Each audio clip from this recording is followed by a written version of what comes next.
এক bag cement দিয়ে কতটুকু জায়গায় স্ক্যাটিং করতে পারবেন রফিক সাহেব? জি স্যার 500 স্কয়ার ফিট জায়গা করতে পারবো। নেট ফিনিশিং দিতে কেমিক্যাল ব্যবহার করবেন। জি স্যার, প্রতি ব্যাগ সিমেন্টে 250 গ্রাম কেমিক্যাল ব্যবহার করব। 5 ইঞ্চি ইটের গাঁথুনিতে প্রতি স্কয়ার ফিট কি পরিমাণ ইট লাগে? জি স্যার, প্রতি স্কয়ার ফিট 5 ইঞ্চি গাঁথুনিতে 5টা ইট লাগে। 1 বর্গ ফুট জায়গায় ইটের সোলিং করতে কতটি ইট লাগে? জি স্যার 1 বর্গ ফুট জায়গায় 3টা ইট লাগে সোলিং করতে।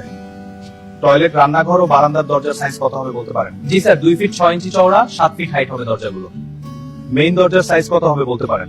জি স্যার, 3 ফিট 10 ইঞ্চি চওড়া, 7 ফিট হাইট হবে মেইন দরজা। লিন্টেল কিচেন সেল ফল স্ল্যাবে সর্বাধিক কোন রড ব্যবহার করা হয়? জি স্যার 10 মিলি রড বেশি ব্যবহার হয়, অনেকে 8 মিলি দিয়ে করে। রডের একক ওজন বের করার সূত্রটা বলতে পারবেন? জি স্যার, ডি স্কয়ার ভাগ 162.2 হলো রডের ওজন বের করার সূত্র। সিঁড়ির ল্যান্ডিং এর ওপেন স্পেস কত হতে হবে জানা আছে আপনার? জি স্যার 3 ফিট 6 ইঞ্চি ওপেন স্পেস রাখতে হবে।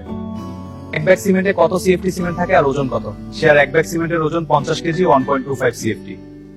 বাড়ির লে আউটের ডায়াগোনাল চেক কেন করে? সঠিক মাপ পাওয়ার জন্য। ও রডে মরিচা ধরলে কি ক্ষতি হয়? রডের শক্তি কমে। টাইলস ফিটিংস এর চেকলিস্ট কি কি? শিপিং, ক্লিন, লেলিং জয়েন্ট ওকে। হিল স্ট্রেংথ কি? এটা উপাদানের প্রসারণের আগে সর্বোচ্চ চাপ। টাইলস ফিটিংস এর চেকলিস্ট কি কি? শিপিং, ক্লিন, লেলিং জয়েন্ট ওকে। হিল স্ট্রেংথ কি? এটা উপাদানের প্রসারণের আগে সর্বোচ্চ চাপ।